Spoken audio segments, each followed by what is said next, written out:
बोला पुंडलिक वरद विठ्ठल श्री ज्ञानदेव तुकाराम पंढरीनाथ भगवान की जय। माऊली ज्ञानेश्वर महाराज की जय। जगद्गुरु श्री तुकाराम महाराज की जय। अयोध्यापति प्रभु रामचंद्र की जय। हर हर महादेव। ऐसी अंचा पदर धरा जेणे देव येईल घरा। ऐसे पदराचे धनी साधू संत ऋषीमुनी। प्रस्तुत प्राप्त समय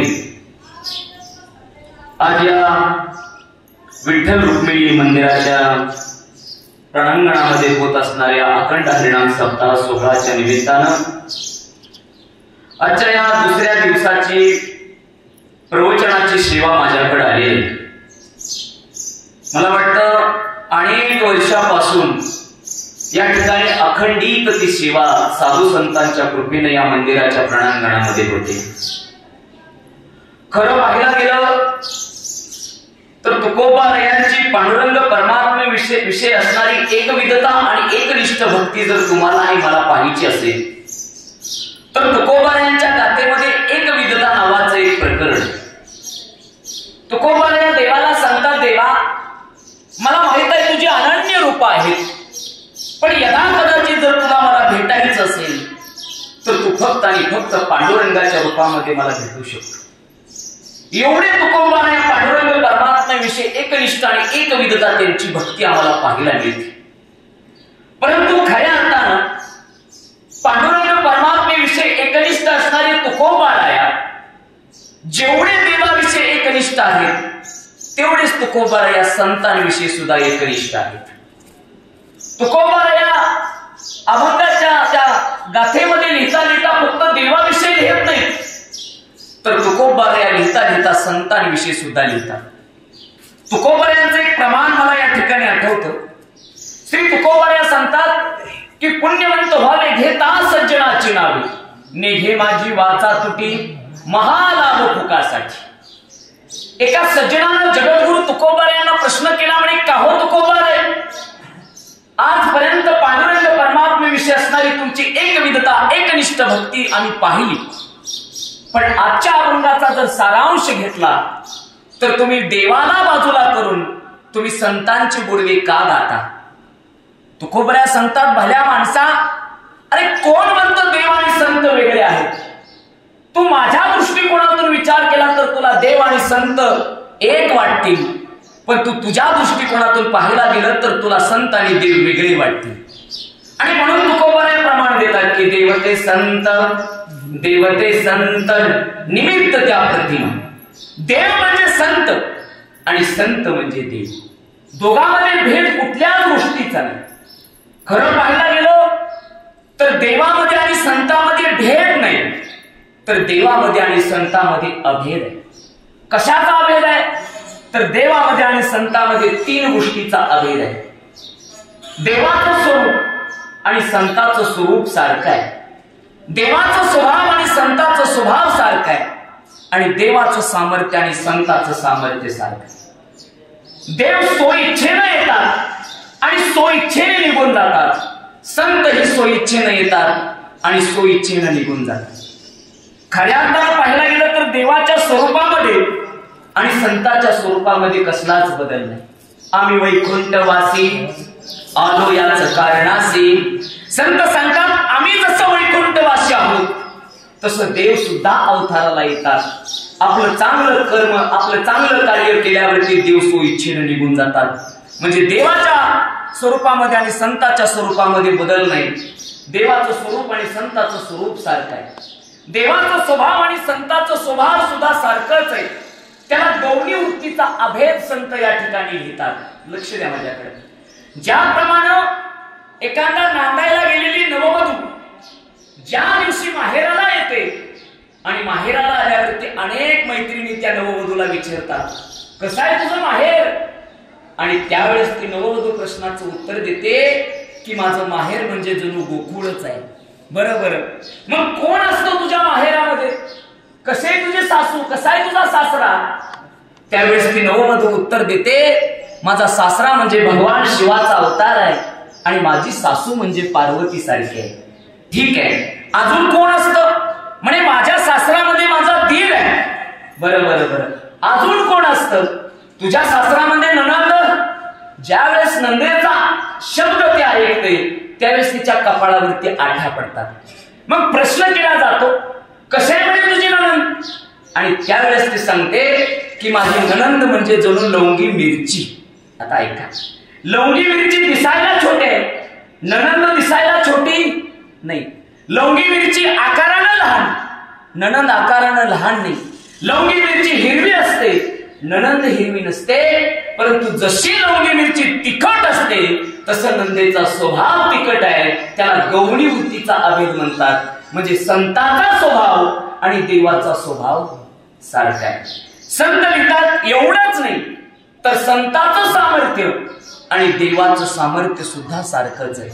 मी तर सांगेन, कदाचित देवाच्या सामर्थ्यापेक्षा आमच्या संताचं सामर्थ्य जास्त आहे. कुणाचं? संताचं. देवाच्या सामर्थ्यापेक्षा कदाचित संताचं सामर्थ्य जास्त असू शकतं. मग महाराज कशावरून तुम्ही असं सांगू शकता? ऐका, देवाची कृपा झाल्यावरती मुका बोलतो, हे कुणाचं सामर्थ्य आहे? देवाचं. देवाची कृपा झाल्यावरती मुका बोलतो, पण आमच्या संताची कृपा झाल्यावरती मुका तर बोलतोच, पण निर्बुद्ध पशी बोलतो. निस्ता बोलत नाही तर वेद बोलतो. मग कुणाचं सामर्थ्य जास्त आहे, देवाचं का संताचं? तर संताचं सामर्थ्य जास्त आहे. महाराज अजून आम्हाला पटत नाही, एखादा अजून दृष्टांत पाहिजे. भगवान परमात्म्यानं, भगवान श्रीकृष्णानं हातामध्ये चरणी घेतली दूध काढायची आणि देव दूध काढण्यासाठी गायीच्या गोठ्यात जाण्याऐवजी बैलाच्या खाली दूध काढायला बसले. आता लक्ष द्या, ते चरित्र तुमचं आमचं सगळ्यांचं पाठ. बैलाच्या खाली दहार काढायला बसणारे देव जाता जाता राधेला पाहिलं, राधेला पाहुणं बोलले हरी, बैल होतो नंदा घरी. ऐक नाही, राधेकडे पाहिलं आणि देव भुलून गेले आणि गायीच्या खाली बसण्याऐवजी कुणाच्या खाली बसले? बैलाच्या खाली. पाहिलं यशोदे मातेनं, देवा वेळ लागलं तुम्हाला, वेळ काय झालं माहीत? अहो गायीच्या खाली बसण्याऐवजी बैलाच्या खाली बसलास. पण ऐका, ते देवाचं सामर्थ्य होतं. देवाच्या सामर्थ्यानं त्या बैलाचं दूध सुद्धा देवानं काढलं. मग महाराज हे देवाचं सामर्थ्य असेल तर तुमच्या संताचं सामर्थ्य काय? लक्ष द्या, ऐका. फाल्गुन द्वितीयेला माझ्या तुकोबारायाचं वैकुंठ गमन झालं आणि तुकोबाराया वैकुंठाला निघून गेले. तुकोबाराया वैकुंठाला गेल्यावरती तुकोबारायाची 7-8 वर्षाची मुलगी भाग्यरथी, तिचं नाव. बाप गेल्यावरती लिकीच्या डोळ्यात पाणी येतं. मायबाप रडायला लागली. रडता रडता रडता शोक अनावर झाला भाग्यरथीचा आणि माझ्या भाग्यरथीने इंद्रायणी नदीच्या पाण्यात उडी मारली. पाण्यात उडी मारल्यावरती भगवंताला दया आली. देवानं मत्स्याच्या रूपात येऊन भाग्यरथीला नदीच्या काठावरती आणून ठेवावं आणि तुकोबारायाला परत एकदा वैकुंठातून माघारी पाठवावं. 8 वर्षाचं लेकरू बापानं मांडीवरती घेतलं. बेशुद्ध अवस्थेत पडलेली भाग्यरथी तुकोबारायानं डोक्यावर हात फिरवला आणि भाग्यरथी शुद्धीवरती आली. समोर बापाला पाहिला, आनंद झाला लेकीला. सगळ्यात मोठा आनंद जर कुठला असेल ना, तर ज्या दिवशी एक बाप आपल्या लेकीला भेटतो मायबाप, त्या दिवशी खऱ्या अर्थानं त्या लेकीच्या चेहऱ्यावरती तो आनंद असतो. भाग्यरथीनं पाहिलं, डोळ्यातनं पाणी वाहत तुकोबारायाच्या मुलीच्या. बाबा तुम्ही गेले होते ना, तुझ्यासाठी यावं लागलं लेकरा. कोण म्हणताय? तुकोबाराय. लेकरा मला फक्त आणि फक्त तुझ्यासाठी वैकुंठातून यावं लागलं. ऐका, भाग्यरथीनं तुकोबारायाचं बोट हातात घेतलं. बाबा आठवतं तुम्हाला, तुम्ही एक दिवशी मला वचन दिलं होतं की भागे मी तुझ्या घरी जरूर येईल. आता मात्र मी तुम्हाला जाऊन देणार नाही. भाग्यरथीनं तुकोबारायाला घेतला आणि आपल्या घरी आणलं. घरी आल्यावरती विचारलं, बाबा काय करावं तुम्हाला जेवायला? काय होतं भाग्यरथीच्या घरी मायबाप? तुकोबारायाने सांगितलं, लेकरा माझ्याकडे वेळ फार कमी आहे, मग चूल पेटवली, चुलीवरती पातेलं ठेवलं भाग्यरथीनं आणि पातेल्यामध्ये शेवया शिजायला टाकल्या. शिजलेल्या शेवया भाग्यरथीनं तुकोबरायाच्या समोरच्या परातीमध्ये वाढल्या. पण कशा खावाव्या कोरड्या? त्याच्यासाठी दुधाची गरज आहे. आणि म्हणून घरातलं दुधाचं पातेलं भाग्यरथीनं हातात घेतलं मायबाप, पण त्या पातेल्यामध्ये दुधाचा थेंब सुद्धा घरात नाही. शेजाऱ्याच्या दारात दूध मागायला गेली तुकोबरायाची मुलगी, पण ज्याच्या दारात गेली त्यानं दरवाजा लावून घेतला. ऐका, 62 लाखाची जहागिरी म्हणे तुकोबरायांची, पण सगळ्या वाह्या इंद्रायणी नदीच्या पाण्यावर बुडवल्या माझ्या तुकोबरायाने. पण आज तुकोबरायाचं 8 वर्षाचं लेकरू दुसऱ्याच्या दारात दूध मागायला जातं. ऐका, काय प्रसंग असेल एकदा डोळ्यासमोर आणून पाहतो. देहू गावचा तो प्रसंग आहे, महाराज लोहगावचा. ऐका, तुकोबरायाची मुलगी 8 वर्षाचे, डोळ्यांना पाणी वाहत, कोणीच दूध दिलं नाही तिला. रडता रडता बापाच्या समोर मुलीनं उभा राहावं. का रडतेस? बाबा, ज्याच्या दारात गेली ना त्यानं दरवाजा लावून घेतला. बाबा, कोणीच दूध नाही दिलो. तुकोबरायानं पाहिलं मायबाप, साक्षात विष्णूचा अवतार, भगवंताचा अवतार असणारे माझे तुकोबराय आहेत मायबाप. देवाचा अवतार आहे होतो. हातामध्ये पातेलं घेतलं मायबाप आणि पातेलं घेतलेले माझे तुकोबराय गावातल्या एका भगवान शिवाच्या मंदिरात आले आणि भगवान शंकराच्या मंदिरात आलेले तुकोबराय समोर असणारा तो निर्जीवाचा तो नंदी तुकोबरायने उभा केला आणि निर्जीव नंदीचं दूध माझ्या तुकोबरायने काढलं. चेतन नंदीचं दूध देवानं काढावं हे देवाचं सामर्थ्य, पण निर्जीव नंदीचं दूध काढावं हे संतांचं सामर्थ्य. मग कुणाचं सामर्थ्य जास्त आहे, देवाचं का संतांचं? संतांचं सामर्थ्य जास्त आहे. आणि म्हणून मायबाप एका सज्जनानं तुकोबरायांना फिरून प्रश्न केला. म्हणजे तुकोबराय, आम्हाला सगळं कळतं. तुम्ही म्हणता स्वभाव सारखा आहे, तुम्ही म्हणता सामर्थ्य सारखं आहे, तुम्ही म्हणता देवाचं आणि संतांचं स्वरूप सारखं आहे, पण तुकोबराय हे सगळं जरी सारखं असलं तर तुम्ही सांगता की साधू संतांच्या मार्गाने गेल्यावरती पुण्यवंत होता येतं. पण का पुण्यवंत होईच हा सगळ्यात मोठा प्रश्न. जगद्गुरु तुकोबराय सांगतात, माणसानं पुण्यवान होण्यापेक्षा माणसानं पुण्यवंत झालेलं बरं. काय बोललो मी? पुण्यवान होण्यापेक्षा पुण्यवंत झालेलं बरं. का? तर पुण्यवान आणि पुण्यवंत, पुण्यवानाला वान नावाचा प्रत्यय लागतो आणि पुण्यवंताला वंत नावाचा प्रत्यय लागतो. वान आणि वंत, वान म्हणजे मर्यादा आणि वंत म्हणजे अमर्यादित. तुकोबराय सांगतात, मानवी देहात आल्यावरती मर्यादित पुण्य कमवण्यापेक्षा माणसानं अमर्यादित पुण्य कमवलं पाहिजे. म्हणजे पुण्यवान होण्यापेक्षा माणसानं काय होलं पाहिजे? पुण्यवंत होलं पाहिजे. थोडं अजून सोपं करून सांगतो. ज्याप्रमाणे आमच्या घराच्या समोर एखादा पाण्याचा रांजण असतो, आपण काय म्हणतो त्याला? जलवान म्हणतो. काय म्हणतो? जलवान. का? तर त्याला मर्यादा आहे. पण समुद्रासारख्या ठिकाणी गेल्यावरती त्याला जलवान म्हणून जमत नाही, तर त्याला जलवंत म्हणावं लागतं. का? तर तो काय आहे? अमर्यादित आहे. तुकोबराय सांगतात, भल्या माणसा, तुला नाही जमवता आलं ना काय, तर तुला पुण्यवंत होता आलं पाहिजे. पण मी तर म्हणतो काका, आज विश्वामध्ये पाहायला गेलो तर कुणाला पुण्यवंत व्हायचं पडले हो? ज्याला त्याला धनवंत व्हायचं पडलंय, ज्याला त्याला सत्तावंत व्हायचं पडलंय, ज्याला त्याला खुर्चीवंत व्हायचं पडलंय. कुणाला पुण्यवंत व्हायचं पडलंय? कुणालाच नाही पुण्यवंत व्हायचं पडलं. पण महाराज, पुण्यवंत झाल्यावरती फायदा तरी काय आहे हो? काय फायदा आहे पुण्य कमवण्याचा? फायदा तरी काय आहे? ऐका, कुठं कामी येतं आमचं पुण्य कमवलेलं? ज्याप्रमाणे तुमच्या गावामध्ये एक दिवशी माझं कीर्तन आहे समजा, इंदापूरच्या स्टँडवरती गेलो आणि स्टँडवरती गेल्यावरती बस स्टँडवरती लागलेली, अंगावरती धोतर आहे, उपरणं टाकलेलं आहे, बुका कपाळाला लावलेला आहे आणि एसटी आपल्या रुळीकडे निघालेली आहे. एसटी मध्ये बसलो आणि बसल्यावरती एसटी बाहेर आली आणि कंडक्टर माझ्याकडे पळत आला, म्हणे बुवा तिकीट काढा. मी म्हटलं, कंडक्टर साहेब अमुक अमुक नावाचं गाव आहे, रुई त्या गावाचं नाव आहे. त्याच गावामध्ये भगवान पांडुरंग परमात्म्याचं फार मोठं मंदिर आहे, विठ्ठल रुक्मिणी मातेचं मंदिर आहे, फार मोठं मंदिर आहे. आणि मला त्या ठिकाणी कीर्तनाची सेवा आहे. तुम्ही जर मला त्या ठिकाणी सोडलं तर तुम्हाला अनंत जन्माचं पुण्य लागेल. ते कंडक्टर म्हणतोय, बुवा आधी तिकीट काढा, पुण्याचं परत बघू. लक्ष द्या. अरे जे पुण्य एसटीत चालत नाही त्या पुण्याचा काळ होतो. आता दुसरं उदाहरण देतो. आपल्या गावामध्ये 40 वर्ष झालं या ठिकाणी अखंड सेवा चालू आहे. सप्ताहाची वर्गणी गोळा करता करता आपल्याच गावातले काही आयोजक मंडळी एखाद्याच्या दारात जातात. त्याचं किराणा मालाचं मोठं दुकान असतं. ते म्हणतात, बुवा एक काम करा, सप्ताहातली एखादी पंगत घ्या, तुम्हाला अनंत जन्मीचं पुण्य लागल.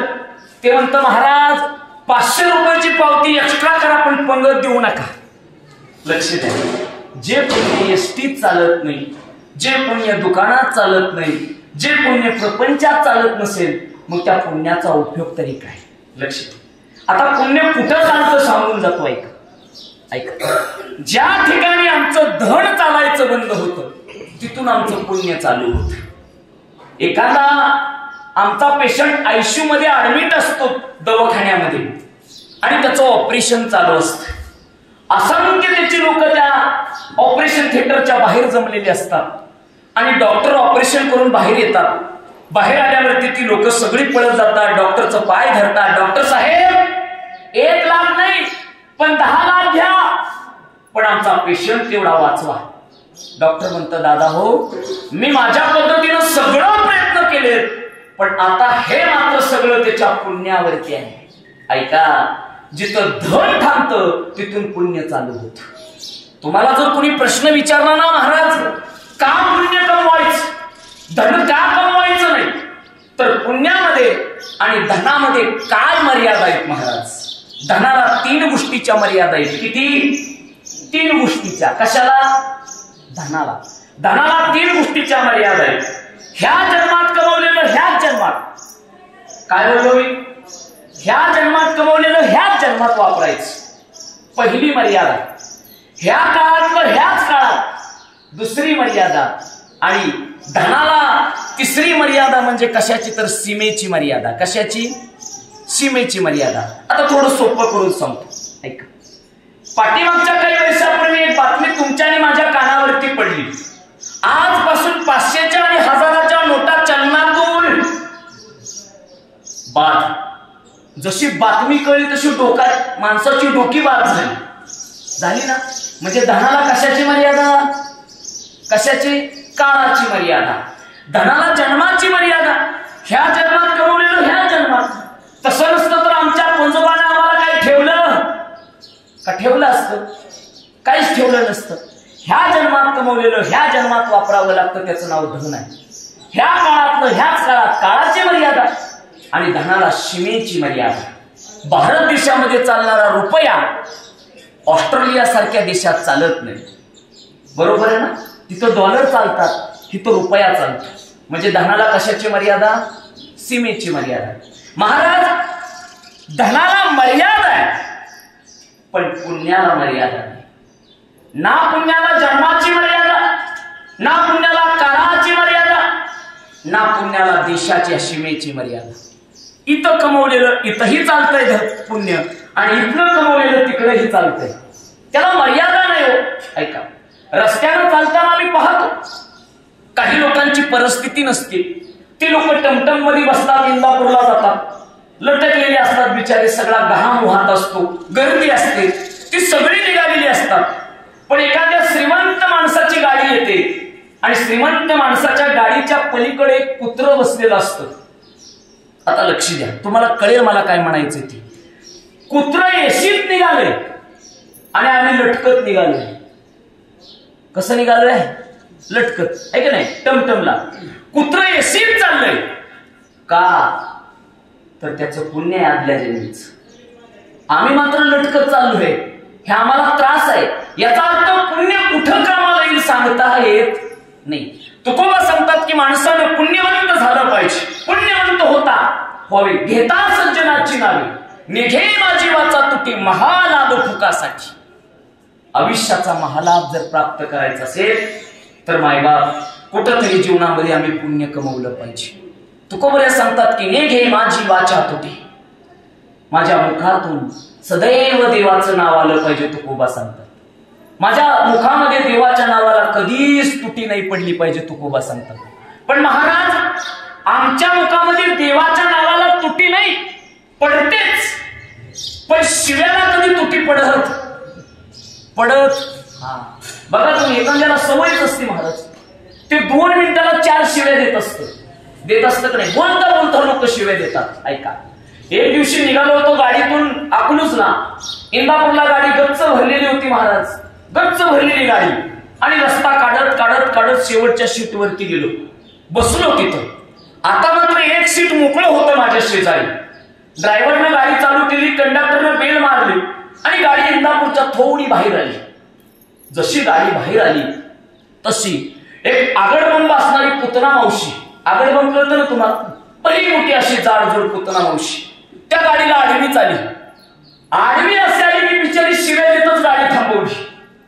गाडी थांबली आणि गाडी थांबल्यावरती पुतना मावशी वरती आली. निस्ती आली नाही बिचारी, तर शिव्या देतच आली. सगळी लोक तिच्याकडे पाहायची, ती सगळ्यांकडे पाहायची आणि शिव्या द्यायची.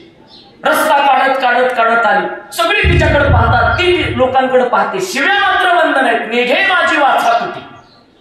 आणि नेमकं महाराज सगळी तिच्याकडे पाहतात, पण मला मात्र घाम आलता, कारण माझ्या पशीच एक सीट शिल्लक होत. आणि माझ्या जवळ आली, म्हटलं मावशी बसा शेजारी, सीट मोकळा आहे. माझ्याकडे पाहिलं आणि म्हातारी म्हणती मुर्द्या आताशी बसा म्हणतोस का. बर बिचारी बोलून काय बोलली मुर्द्याच म्हटली. 3.5 हाताच्या देहातून आत्मा गेल्या ह्याला काय म्हणतात. बर खरं बोलली का खोटं बाबा. खरंच बोलली. बर खोटं बोलली का. खरंच बोलली मुर्द्या आणि बसली. बर आता तरी तिनं गप बसावं का नाही. एक जण म्हटलं आजी तुम्हाला जागा दिली महाराजांनी आणि तुम्ही तिला शिव्या देताय, बर आता तरी गप बसायचं. ती म्हणते दिलं का जागा, एसटी काय त्याच्या बापाची आहे का. बर खरं बोलली का खोटं बोला. खरं एसटी कुठं माझ्या बापाची. बसली माझ्या जवळ. एक जण माझ्या ओळखीचं होत, त्याला थोडी माझी दया आली. तो म्हटला आजी महाराजांनी तुम्हाला जागा दिली, तुम्ही बसला, तुम्ही महाराजांना शिव्या देताय, ते महाराज आहेत, आता तरी म्हातारीनं गप बसायचं का नाही. म्हातारी म्हणते असं नका महाराज, त्याला काय चुलीत घालायचं आहे. लक्ष द्या, मला माझ्या दृष्टांतातून मला सिद्धांताकडे जायचं. कीर्तनकारानं प्रवचनकारानं सदैव सिद्धांताकडे गेलं पाहिजे, दृष्टांतातून सिद्धांताकडे त्याला जाता आलं पाहिजे. तुकोबा सांगतात की निघे माझी वाचा तुझी, पण महालाभ फुकासाठी. आयुष्यातला प्रपंचाचा परमार्थाचा महालाभ प्राप्त करायचा असेल तर भगवंताचं नाव सदैव मुखामध्ये असलं पाहिजे. त्याच्या नावाला कधीच तुटी नाही पडली पाहिजे. पण आमच्या नावाला आमच्या परमार्थाला सदैव आमची तुटी पडत असते. जगद्गुरु तुकोबरे गोड प्रमाण देतात. हे चिथोर भक्ती आवडती देवा, संकल्पावी माया संसाराची, ठेविले अनंत तैसीची राहली, अरे चित्ती असू द्यावी समाधान. वाहिल्या उद्वेक दुःखाची केवळ, भोगणे ते फळ संचिताचे, ठेविले अनंत तैसेची राहावी, चित्ती असू द्यावे समाधान. तुका म्हणे घालू तयावरी भार, वाहू हा संसार देवा पाहिजे. काय गोड तुकोबऱ्याचं प्रमाण आहे, कधीतरी विचार करून पहा. तुकोबऱ्या सांगतात हे चिथोर भक्ती आवडती देवा. कुणाला. देवाला. कुठली भक्ती. तुकोबा सांगतात प्रपंचातली मोहमाया ज्या भक्तांनी देवाच्या चरणावरती वाहिली तोच भक्त देवाला आवडतो आणि त्याच भक्ताची भक्ती देवाला आवडते. हे चिथोर भक्ती आवडती देवा, संकल्पावी माया संसाराची. पण महाराज तुम्ही कितीही आम्हाला सांगावं आम्हाला कळत नाही. मी एक वाक्य सांगून जातो बघा. पाठीमागच्या वेळेस मी सांगितलं होतं, माणसानं ज्ञानी असावं किंवा अज्ञानी असावं, पण माणसानं ज्ञान बंधू नसावं. आता काय विषय बघा. ज्याला कळतं त्याला ज्ञानी म्हणतात, ज्याला काहीच कळत नाही त्याला अज्ञानी म्हणतात. पण ज्याला काही कळत नाही पण माझ्यासारखं कुणाला कळत नाही त्याला ज्ञानबंधू म्हणतात. काही माणसं परमार्थात ज्ञानबंधू असतात तर काही माणसं प्रपंचात ज्ञानबंधू असतात. कळतंय ना मला काय म्हणायचं ती? तुकोबा या स्पष्ट सांगताय, संसाराची मोहमाया देवाच्या चरणावरती वहा, देव तुमच्यावरती कृपा करेल. पण महाराज आम्हाला ते कळत नाही. खरं सांगू का, इथं प्रत्येकाला गर्व आहे, प्रत्येकाला गर्व आहे. सत्ता, संपत्ती, तारुण्य या सगळ्या गोष्टीचा गर्व माणसाला झाला. आम्हाला कळत नाही महाराज. भगवंताने दिलेला नरदेह फुकट दिला हो. कसा दिला? फुकट दिला ना, ऐका नाही. पण मिळाला पण कळाला नाही. काय बोललो मी? आम्हाला मिळाला पण कळाला नाही. पशु पक्ष्यांना ना तो मिळाला ना तो कळाला, पण स्वर्गातल्या देवदेवतांना तो न मिळता सुद्धा कळाला. कुणाला? स्वर्गातल्या देवदेवतांना. स्वर्गीचे अमर इच्छिताती देवा, मृत्यू लोकी व्हावा जन्मा. संत सांगतात स्वर्गातल्या देवदेवतांची सुद्धा इच्छा एकच आहे की या मृत्यू लोकांमध्ये असणारा माणसासारखा देह आम्हाला मिळाला पाहिजे. पण महाराज जेवढा आम्हाला देह मिळाला ना तेवढ्या त्या देहाची किंमत आम्हाला कळाली पाहिजे. मी तर म्हणतो माणसाचा देह पवित्र आहे का अपवित्र आहे? हो, पवित्र का अपवित्र? माणसाचा देह पवित्र का अपवित्र? हा, लक्ष द्या. 5 गोष्टीनं माणसाचा देह अपवित्र आहे. किती? 5 कारण आहेत माणसाच्या देह अपवित्र असणाऱ्याला. किती कारण? 5. पहिलं कारण सांगून जातो, लक्ष द्या माझ्याकडं, ऐका. ज्या ठिकाणी आमच्या देहाची निर्मिती झाली त्या आईच्या गर्भामध्ये मलमूत्र असताना आम्ही तिथं वाढलो. जर मलमूत्र अपवित्र तर देह. कारण नंबर 1, रस्त्यानं जाताना एखादा ऍक्सिडेंट झाला आणि रस्त्याला रक्त वाहत असेल, मांस पडला असेल, तर माणूस त्या रस्त्याने जाताना त्या रक्ताला शिवत नाही, तो मांसाचा तुकडा हातात घेत नाही, त्याला अपवित्र म्हणतो. आणि म्हणून माणसाचा देह अपवित्र. कारण नंबर 2. कारण नंबर 3 सांगून जातो, लक्ष द्या माझ्याकडं. का माणसाचा देह अपवित्र? कशासाठी? ऐका, लक्ष द्या. माणूस गेल्यावरती भाऊकीला 10 दिवस आणि पाहुण्याला त्याला काय म्हणतात? सुतो. अरे जर माणूस गेल्यावरती भाऊकीला 10 दिवस अपवित्र करतो आणि पाहुण्याला 3 दिवस करतो तर माणसाचा देह अपवित्र.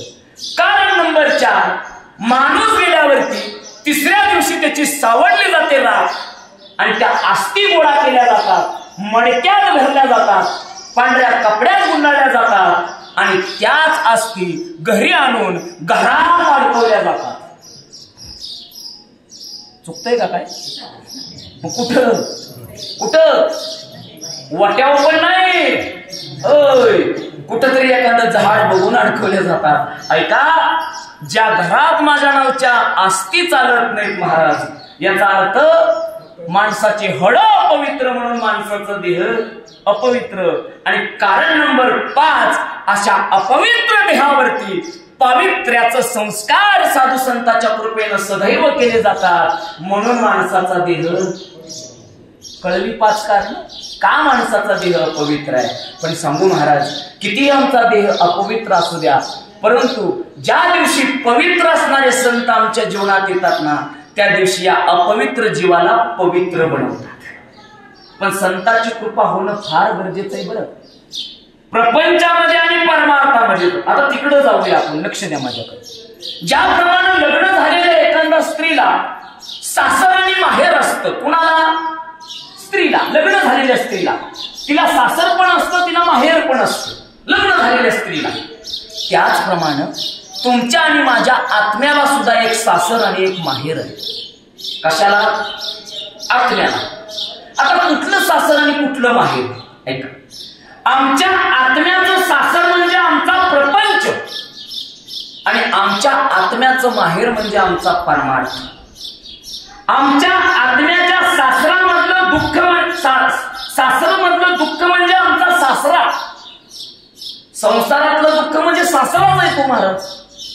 आणि परमार्थातला देव म्हणजे आमचा बाप. लक्षात येते का?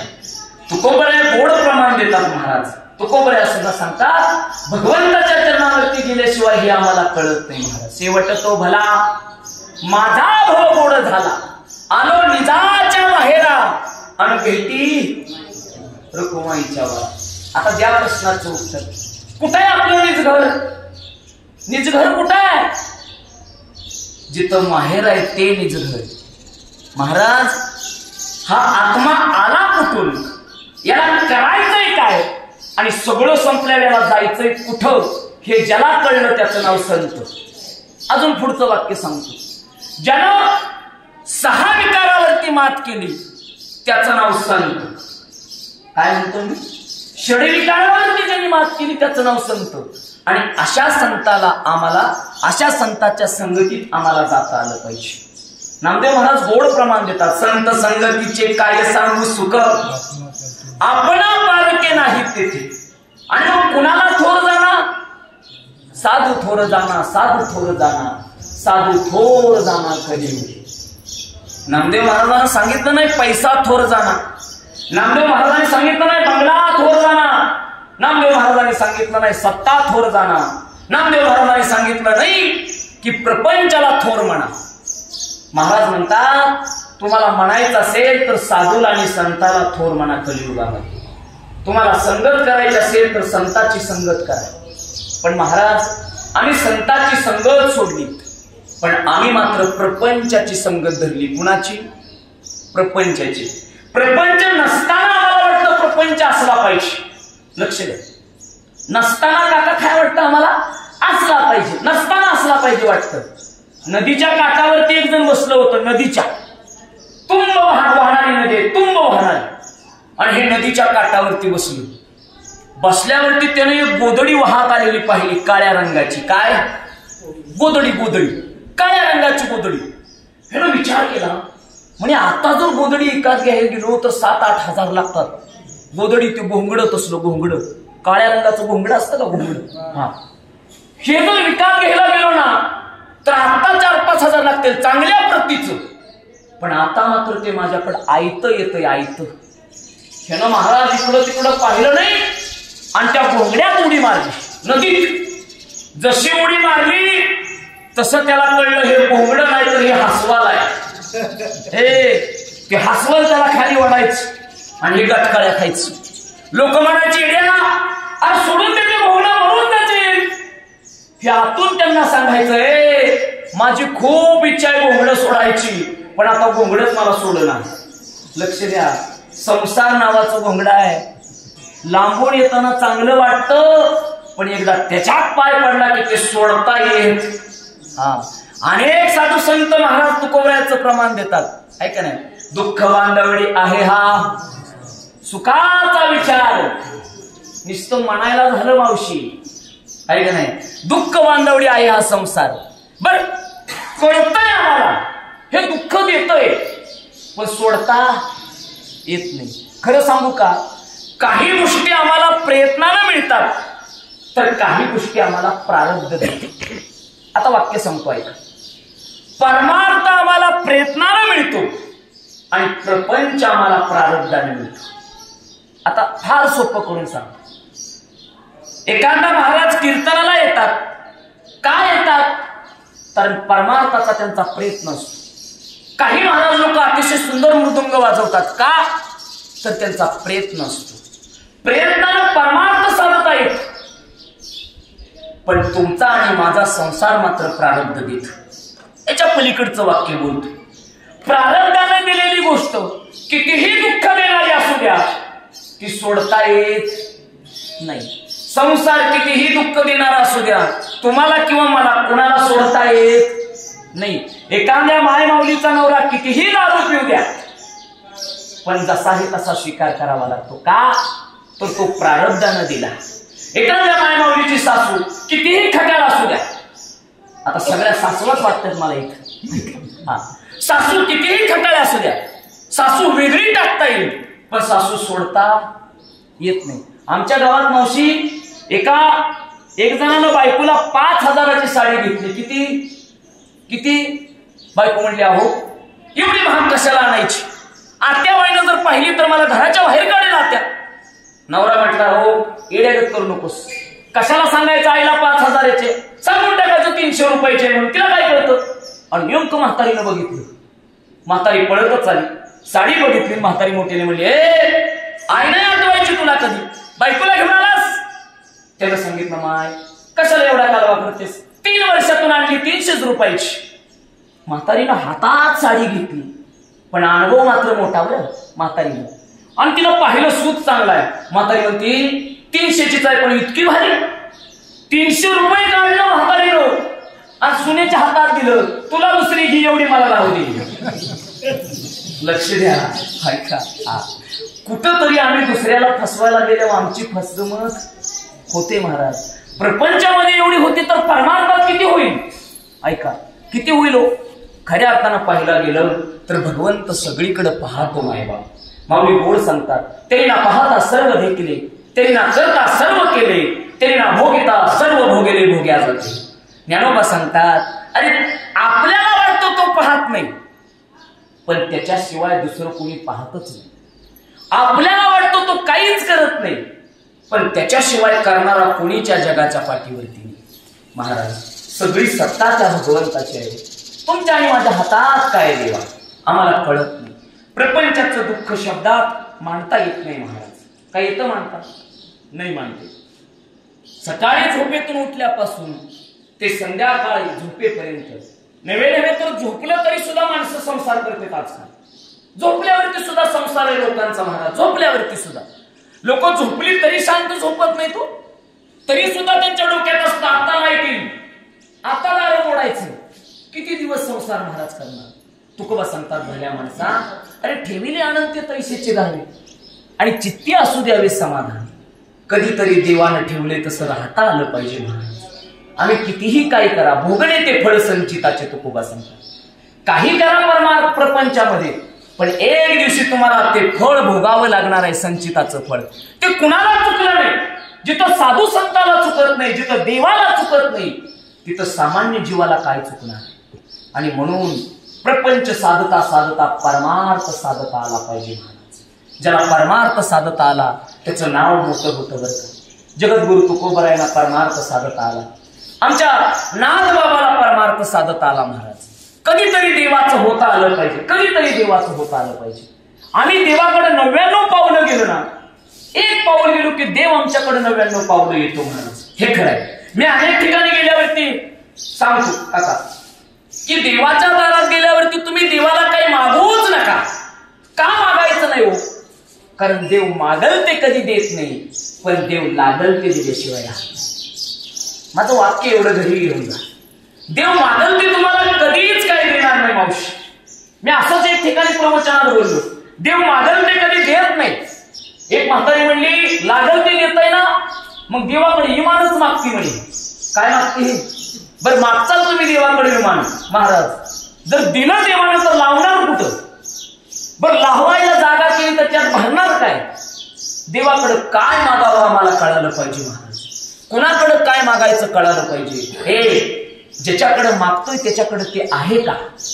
ऐका, साधं पीठ मागायला जरी आम्ही दुसऱ्याच्या दारात उसनं मागायला गेलो ना, उसनं कोणी द्यावं, ज्याच्या डब्यात पीठ आहे त्याने द्यावं. त्याचा बी डबा मोकळा ना आमचा बी मोकळा. कुणाला मागायचं, ज्याच्याकडे मागायला जातोय, जो आपल्याला देणार आहे. संत गोड प्रमाण देतात, विठेवरी ज्याची पावले समान तोच एक दानेश्वर दाता. विठेवरती उभा असणारा पांडुरंग परमात्मा त्याच्याकडे मागितलं पाहिजे. महाराज सगळ्या जगाच्या पाठीवरती त्याच्यासारखा दानेश्वर दाता दुसरीकडे तिसरीकडे कुठंच नाही. हे ज्याच्याकडे मागायचं त्याच्याकडे 3 गोष्टी असल्या पाहिजे. लक्ष द्या, ज्याच्याकडे मागायचं त्याच्याकडे 3 गोष्टी असल्या पाहिजे. काय असलं पाहिजे, ज्याच्याकडे मागायचंय त्याच्याकडं देण्याची पात्रता त्याची असली पाहिजे. नुसती पात्रता असून उपयोगाच नाही, तर देण्याची वृत्ती असली पाहिजे. नुसती वृत्तीच गरजेची नाही, तर देण्याचं स्वातंत्र्य त्याच्याकडे असलं पाहिजे. लक्ष द्या माझ्याकडे. काही लोकांकडे पात्रता पण असते, वृत्ती पण असते द्यायची, पण स्वातंत्र्य नसतं. ऐका, आमच्या गावात सप्ता होता काका, आणि सप्त्याची वर्गणी मागायला त्या एक जणाच्या दारात गेलो. त्याने सांगितलं म्हणे पोरांना या या या, बसा बसा बसा बसा. कशाला आलता? म्हणे महाराज दरवर्षीप्रमाणे सप्ताह आपल्या गावात आहे. बरं बरं बरं बरं, फार मोठी सोय केली सप्तेची. बर, आणि देणगीसाठी तुमच्या दारात आलो. त्याने सांगितलं पाठीमागच्या वर्षी किती दिली? म्हणजे तुम्ही 1001 दिली. मग एक काम करा, मागच्या वर्षी 1001 दिली ना, देवानं आपलं काय वाईट केलं नाही. बरं, मग एक काम करा, काय करा, ह्या वर्षी 5001 घेऊन जा. मी म्हटलं काय मोकळ्या मनाचं बाबा, मागच्या वर्षी 1001 दिली, ह्या वर्षी 5001 देतोय. 5001 ची पावती केली आणि बाबाच्या हातात दिली. बाबा म्हटले पावती आता द्या आणि पैसे संध्याकाळी द्या. मी म्हटलं बाबा असं कसं, पावती आता द्यायची पैसे संध्याकाळी? नाही म्हणजे महाराज झालंय असं की ज्या पेटीत पैसे येतं त्याच पेटीला कुलूप आहे आणि कुलपाची चावी बायकोकडे बायको माहेर आहे. लक्ष द्या, देण्याची पात्रता पण आहे, देण्याची वृत्ती पण आहे, पण देण्याचं स्वातंत्र्य नाही. ऐका, हा स्वातंत्र्य असलं पाहिजे महाराज. साधू संताकडे ते आहे, विठेवरच्या माझ्या पांडुरंग परमात्म्याकडे ते आहे. देण्याचं स्वातंत्र्य, देण्याची वृत्ती, देण्याची पात्रता असली पाहिजे आणि त्याच्याकडे आम्हाला मागता आलं पाहिजे. आणि म्हणून कुठं मागायचं, कसं मागायचं, का मागायचं हे माणसाला कळालं पाहिजे. ऐका, कळालं पाहिजे. आम्ही देवाकडे 1 पावलं गेलो तर देव आमच्याकडे 10 पावलं येतो महाराज. आजपर्यंत साधू संतांचा इतिहास पहा. माझ्या जगद्गुरु तुकोबाऱ्याला देव किती वेळा भेटायला आला, माझ्या माऊलींसाठी देवानं किती वेळा यावं, ज्ञानोबाऱ्याच्या डोळ्यातला असून किती वेळा पुसावं, जगद्गुरु तुकोबाऱ्याचं दुःख देवानं किती वेळा वाटून घ्यावं, माझ्या नाथ बाबाच्या घरी किती वर्ष काम करावं, माझ्या नामदेव महाराजाच्या कीर्तनामध्ये देवानं किती दिवस नाचावं, माझ्या मुक्ताबाईकडे देवानं किती वेळा यावं. एवढंच नाही तर महाराज त्या कानोपात्रासाठी सुद्धा देवाने वेडा व्हावं. कुणासाठी देव वेडा होतो? कुणासाठी पण देव वेडा होत नाही महाराज. देव त्याच्यासाठी वेडा होतो जो देवासाठी वेडा होतो महाराज. ऐका, देवासाठी वेडा होतो. नाथबाबाच्या घरी मायबाप पंगती उठायच्या, पंगती. तुम्हाला मला सगळं नाथबाबांचा इतिहास माहित आहे. पैठण नावाची नगरी, गोदावरी नावाची नदी आणि नाथबाबाचा बंगला. ऐका, बरोबर ना? नाथबाबाचा भला मोठा वाडा आणि वाड्यात पंगती उठायच्या नाथबाबाची. त्यामध्ये 1200 एकराची जमीन नाथबाबाची. किती? 1200 एकराची. एवढं मोठं मायबाप त्यांचं घराणं. पण नाथबाबाच्या दारात रोज पंक्ती, रोज पंक्ती, रोज पंक्ती. विठेवरच्या मालकानं श्रीखंड्याचं रोग घेतलं, नाथबाबाची चाकरी करू लागली. बरोबर ना? नाथबाबाची चाकरी चालू आहे आणि एक दिवशी पंक्ती चालता चालता लोकांना घालता घालता घालता नाथबाबाची थोडीशी परिस्थिती डगमगली आणि नाथबाबानं श्रीखंड्याला प्रश्न केला. म्हणे श्रीखंड्या, अरे रोज पंक्ती उठता येते, किती शिल्लक आहे म्हणे बजेट? श्रीखंड्यानं सांगितलं बाबा आता आपलं बजेट सगळं हल्लंय म्हणजे. काय? मग बाबा म्हटले मग थांबवायच्या पंक्ती. श्रीखंड्या म्हणला काळजी करू नका, जगाच्या मालकाला तुमच्या पंक्तीची काळजी आहे, अजिबात काळजी करू नका. ऐका, आता लक्ष द्या माझ्याकडे. नाथबाबानं त्यावेळेस 700 रुपयाचं कर्ज एका सावकाराकडून घेतलं. किती? 700 रुपयाचं कर्ज. आणि 700 रुपयाचं कर्ज घेतल्यावरती नाथबाबाकडे कर्ज 700 रुपयाचं झालं. कोणीतरी त्या सावकाराला पिन मारली. बरं, पिन मारायचं आजचं नाही, त्या काळचं. विचारलं किती दिलं? त्यानं सांगितलं 700 रुपये दिलं. कुणाला? नाथबाबाला. विसरून जा. आता विसरून जा म्हणले मी निमच खाली आलं. म्हणे का? अरे 1 रुपया देणार नाही तो नाथ तुला. रोज पंक्ती उठवतोय म्हणे, रोज पंक्ती उठवतोय, बघवत नाही लोकांना. ते सावकार मात्र विचार करून बघा 1 रुपया नाही होतो. त्या काळचं 700 रुपयाचं कर्ज. नाथबाबाच्या दारात सकाळपारी झालं. बाबा, नाथबाबानं पाहिलं, या या या सावकार, बसा बसा बसा बसा. सावकाराला बसायला दिलं. तांब्या पाणी भरून आल्या बाई मागच्या गिरजाबाई. ऐका, तांब्यात पाण्याचा तांब्या हातात घेतला आणि सावकारानं नाथबाबाला प्रश्न केला. नाथबाबा, आत्ताच्या आत्ता माझं कर्ज माघारी द्या, आत्ताच्या आत्ता मला 700 रुपये पाहिजेत. नाथबाबा नम्र होते. नाथबाबानं हात जोडले. सावकार, आता माझ्याकडे पैसे नाही, पण तुमचा 1 रुपया सुद्धा मी ठेवणार नाही. काय बोलले बाबा?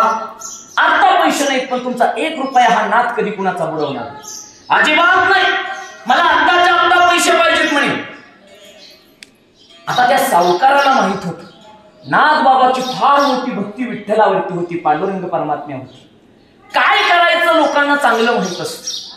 त्यानं सांगितलं बाबा, जोपर्यंत तुम्ही माझं 700 रुपये देणार नाही तोपर्यंत तुम्ही अन्नाचा कण खायचा नाही. तुम्हाला पांडुरंग परमात्म्याची शपथ.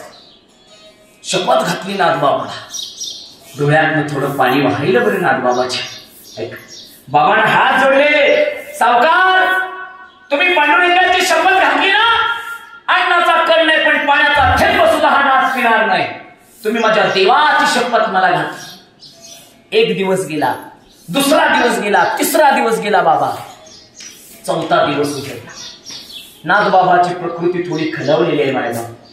डोळ्यातलं पाणी वाहत, अंग थरतर थरतर नाथबाबाचं कापतं. पण पांडुरंग परमात्म्यावरती विश्वास नाही बा. किती विश्वास हो. तुका म्हणे घालू तयावरी भार, वाहू हा संसार देवा पाहिजे. नाथबाबानं देवावरती भार घातला. काय करायचं तू करून टाक. आणि महाराज, विठेवरच्या पांडुरंग परमात्म्याला नाथबाबाची दया आली.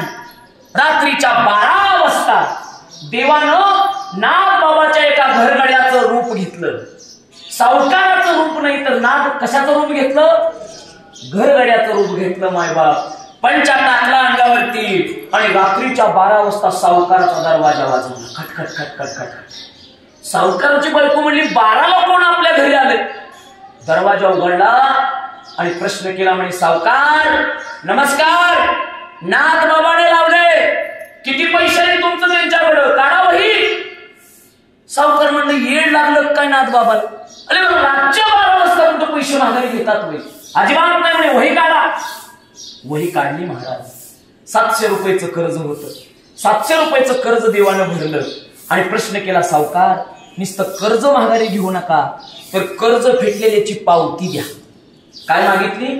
पावती. नील उतारा. पावती मागितली. पावती घेतली आणि देव नाथबाबाच्या बंगल्यावरती गेले. महाराज, नाथबाबा रोज ज्ञानेश्वरी वाचायची. त्या ज्ञानेश्वरीमध्ये पावती ठेवली देवानं. आणि देवानं ठेवल्यावरती सावकाराची पत्नी सावकाराला म्हटली, वेळ लागला हो तुम्हाला? अख्खं पैठण नाथबाबाला डोक्यावरती घेतो आणि तुम्ही रात्रीच्या 12 वाजता वसुली केली. जावा म्हणे नाथबाबाच्या घरी, क्षमा मागा त्यांची. रात्रीच्या 1 वाजता सावकार नाथबाबाच्या घरी. नाथबाबाचा दरवाजा वाजवला आणि नाथबाबानं दरवाजा उघडला. नाथबाबा म्हणतात, सावकार काय वेळ आहे का घरी यायची? रातच्या 1ला कुठनं पैसे मी तुम्हाला देऊ? नाही खात ना, नाही पीत पाणी, देवाची शपथ. सावकाराच्या डोळ्यातनं पाणी वाहत. सावकार म्हणतात, नाथबाबा रात्रीच्या 1 वाजता कशाला लावायचं माझ्या दारात माणसाला पैसे घेऊन? शब्द ऐकला आणि नाथबाबाच्या डोळ्यातनं पाणी वाहू लागलं. नाथबाबा म्हणतात, अरे तो माझा घरचा गडी नाही रे, हा विश्वाचा मालक तुझ्या दारात पैसे घेऊन आलाच नाही बाप.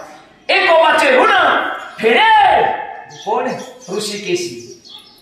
एकोबाचे ऋण फेडे ऋषिकेशी. मायबाप, माझ्या नाथबाबाचं कर्ज सुद्धा देवानं फेडलं. ऐका, सांगायला गेलं ना तर 1 दिवस सुद्धा आपल्याला पुरणार नाही. एवढं चरित्र फार मोठं आहे माझ्या नाथबाबाचं. देवाकडे 1 पावलं गेलं तर देव 99 पावलं तुमच्याकडे आणि माझ्याकडे येतो. मायबाप, काय काम करावी? चोकोबाच्या घरी चोकोबाच्या पत्नीचं बाळातपण देवानं केलं. मायबाप, पत्नीचं बाळातपण. ज्या चोकोबाला मंदिरात लोक येऊन देत नव्हती, त्या देवानं चोकोबाच्या घरी जाऊन चोकोबाच्या बायकोचं बाळांपण करावं. मायबाप, तो किती किती किती चतुर्मणी आहे, तो किती शिरोमणी आहे महाराज, तो समजून घेता आला पाहिजे. आणि म्हणून आजही देवाबद्दल सांगताना साधू संतांच्या डोळ्यातनं पाणी येतं. मायबाप, मी जाता जाता सांगेन, आम्ही रोज प्रपंचासाठी रडतो, आम्ही रोज बायकापुरांसाठी रडतो, आम्ही रोज शरीराच्या यातनेसाठी रडतो. पण कधीतरी देवासाठी रडता आलं पाहिजे. कधीतरी रडता आलं पाहिजे. देवाच्या समोर उभा राहून आम्ही रोज प्रपंचाचं मागणं मागतो. रोज मागतो ना. कुणाचं मागतो? तर प्रपंचासाठी, संसारासाठी मागतो. पण कधीतरी परमार्थासाठी मागता आलं पाहिजे.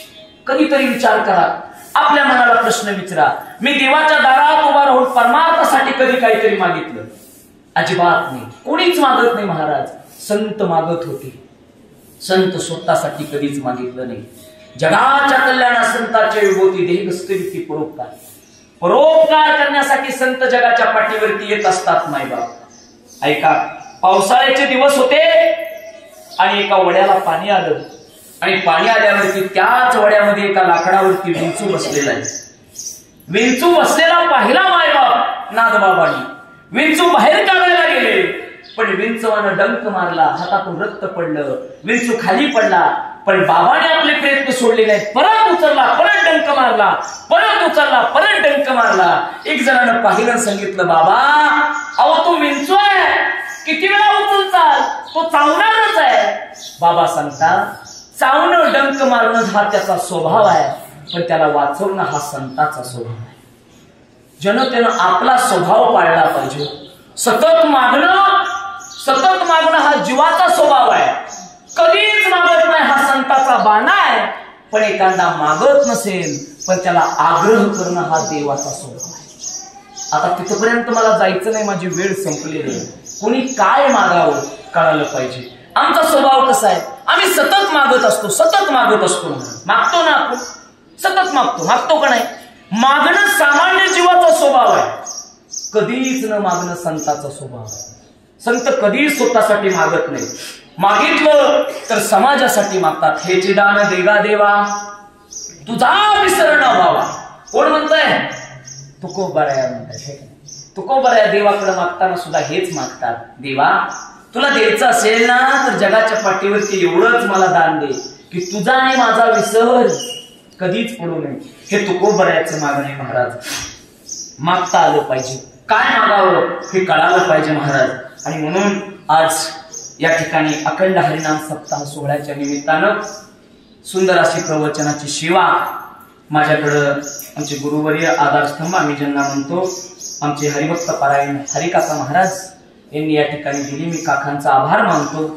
सर्व या श्री विठ्ठल रुक्मिणी सेवाभावी ट्रस्टचे, विठ्ठलवाडीचे सर्व ट्रस्टी, आयोजक, नियोजक या सप्ताहाचे सर्वांचा आभार मानतो. त्याचबरोबर या ठिकाणी अखंडित अशी सेवा विण्याची चालू आहे. विनेकरी बाबा तुमचा आभार मानतो. उपस्थित श्रोते मंडळी सगळ्यांचा आभार मानतो. मला या ठिकाणी सेवेचा मोका ह्या भगवंताच्या चरणावरती, मी पहिल्यांदा या मंदिरात आलोय, पहिल्यांदा आलो. बरं आलो ते आलो चांगल्याच कामासाठी आलो, चांगल्या कामासाठी आलो. मला काकांनी संधी दिली, चांगल्या कामासाठी बोलवलं मला. ऐका नाही, देवाचं दर्शन घ्यायला आम्ही येतो असतो, परंतु देवाच्या दारात प्रवचन होणं, ते पण इथं होणं ही भाग्याची गोष्ट आहे. ही भाग्याची गोष्ट आहे महाराज. आणि म्हणून भाग्याची गोष्ट मी माझ्यासाठी फार भाग्यवान समजतो. सेवा करत असताना आमचे या ठिकाणी युट्यूब चॅनल इंदापूर भक्तियोगचे महाराज या ठिकाणी आहेत. सर्वांनी या ठिकाणी बसून माझी प्रवचनाची सेवा ऐकली, श्रवण केली. मी तर म्हणतो सगळ्यात मोठी भक्ती कुठली असेल तर ती श्रवण भक्ती. कुठली भक्ती? श्रवण भक्ती. याचं वेळ जर माणसाला लागलं तर हे सोडत नाही बघा. ह्याचं वेळ तेवढंच वाईट आहे. ऐका, ह्याचं वेळ षडविकारांना बोलवतो, ह्याचं वेळ आम्हाला त्या गोष्टीमध्ये नेतं महाराज. आणि म्हणून जाता जाता देवाकडे मागणं, मागेल देवा काही करा, काही जरी झालं तर आम्हाला लहान ठेवा. आमच्यामधला अहंकार, आमच्यामधला गर्व सगळ्या गोष्टी जाऊ द्या, षडविकार संपू द्या, आम्हाला साधू संतांची सेवा सदैव मिळू द्या, एवढं मागणं या ठिकाणी मागतो. आणि मी परत एकदा या सर्व ट्रस्टींचा आभार मानतो, तुम्हाला सेवेसाठी बोलवलं. एकदा सगळ्यांनी मिळून पांडुरंग परमात्म्याचा प्रवेश करूया. पुंडलिक वरदान श्री ज्ञानदेव पंढरीनाथ भगवान की जय. माऊली ज्ञानेश्वर महाराज की जय. जगद्गुरु श्री तुकाराम महाराज की जय. असायला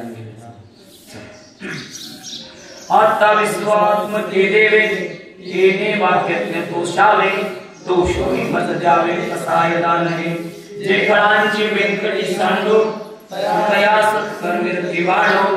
भूता परस्परे मैत्र जीवांचे दुरितांचे दिवीर जावो. विश्वस्वधर्म सूर्य पाहो, जो जेवांचे ते लाहो. वर्षत सकळ मंगळ ईश्वर निष्ठांची मांदे आळी. तुमचे आरव चेतना चिंतामणीचे गाव. बोलते जे अर्णव विभूषणांचे चंद्रने जे ते सर्वांचे सज्जन सोयरे. किंबहुना सर्व सुखी पूर्ण होळी नेहमी लोकी. आणि ग्रंथ बोधिले दृष्टादृष्ट विजय. हा होईल दान कसावो. येणे वैज्ञान देव सुखिया झाला. येणे वैज्ञान देव सुखिया झाला, येणे व ज्ञानदेव सुखिया झाला.